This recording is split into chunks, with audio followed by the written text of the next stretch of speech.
folks, how are you? We're here today again for this amazing recipe. Everybody knows it. Nobody knows how to make it properly. Very few. My grandma knows. Ciao grandma. Bean soup, pasta e fagioli, zuppa di fagioli. Beans, rosemary, garlic, crushed tomato, a very good quality canned crushed tomato is perfect. Onions, carrot, celery, parsley, onions again. This is a bouquet garni or mazzetto profumato. Those are dry beans. If you have dry beans, soak them in water the night before. Make sure you have abundant water in a large container because beans sucks a lot of water. To make a bouquet garni, you just put together onion, carrot, and celery. Just wash them. You don't have to peel anything.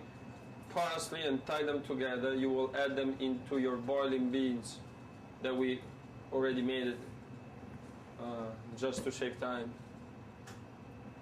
Now the beans are boiled and we put them aside.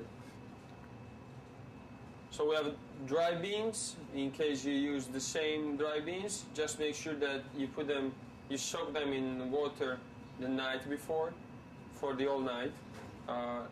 And before boiling, strain them and wash them with fresh water so all the dirt and sand will go away. Here we have an onion.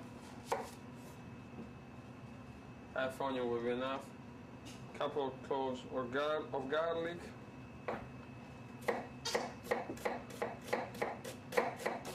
You try to chop the onion very finely in order to not to feel it in your mouth when you eat it. So what we do, we cut it a few times.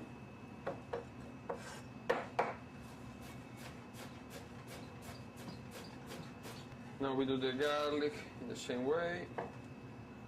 Cut the garlic like that.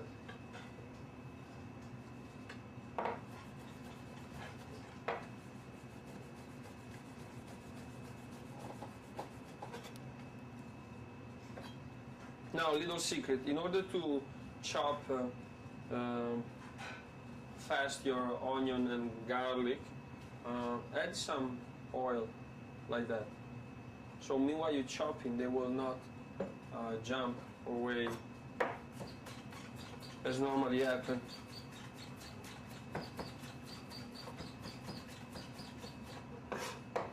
Now, when you chop, when I chop, I do this sliding, so instead of being smashed, they will be cut. So this is a big difference when you're cooking, in order to preserve the flavor of what you're using.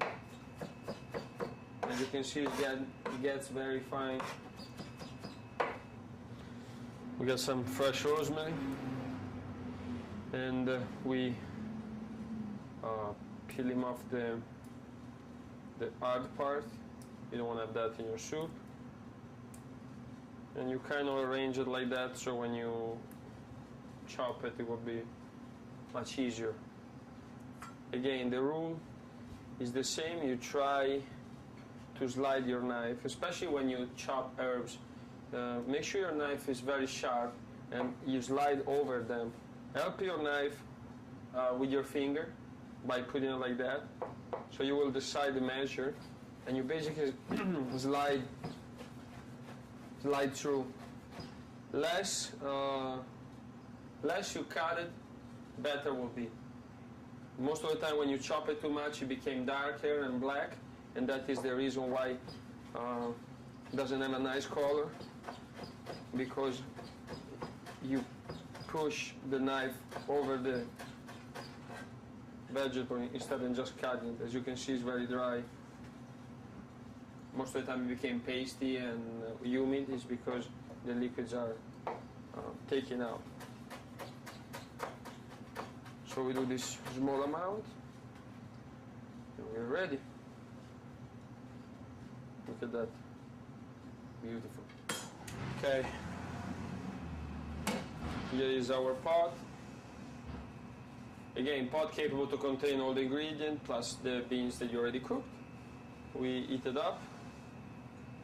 Some fresh and wonderful extra virgin olive oil. 3 tablespoons for this amount. We'll make sure it's nice and warm.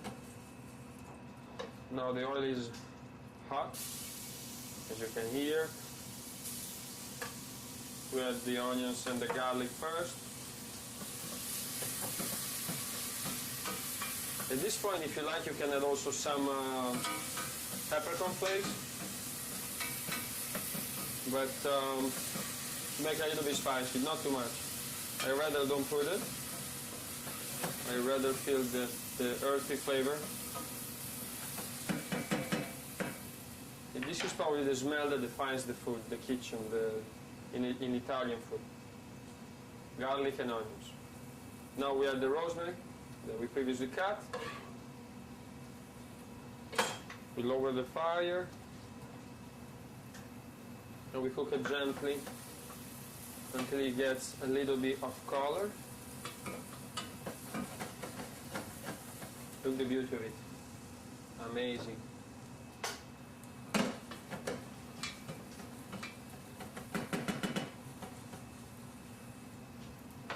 Now we add the tomato. Crushed tomato.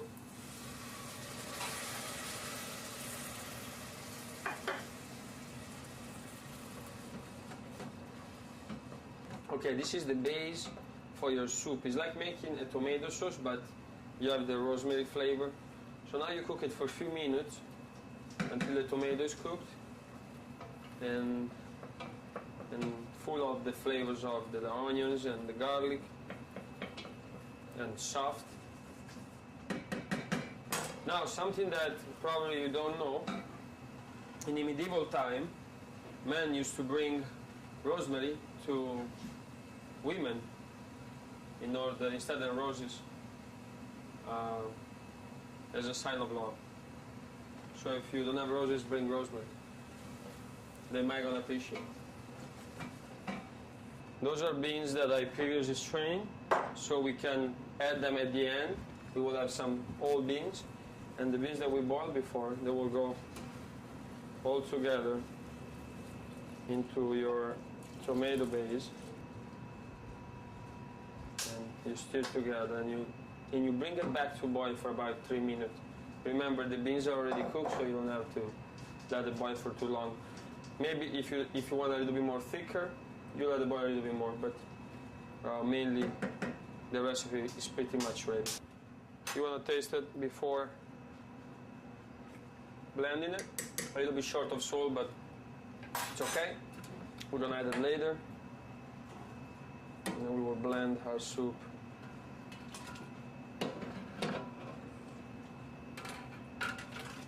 To get that creamy texture that we like in the soup.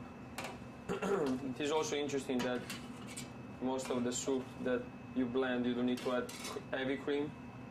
So heavy cream usually is added to have a silky taste, but because you blend them, really you don't need it. And now you blend it for 2 seconds, 15, 20, and you make sure it's nice and creamy. There we go.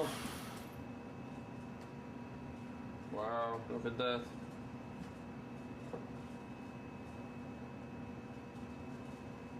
We take a terracotta bowl. You will keep the warmth of the soup, especially in the winter. This is very hot.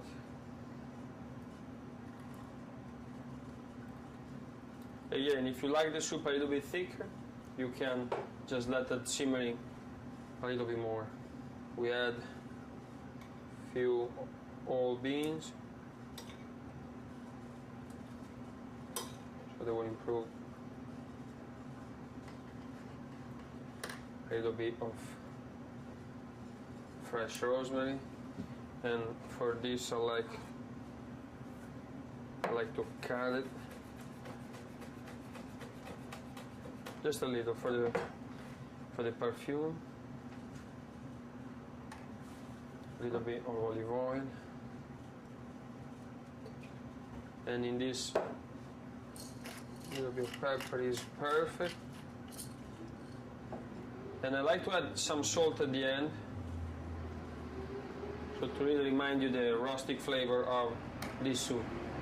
Then you have an amazing bean soup that I'm gonna try now.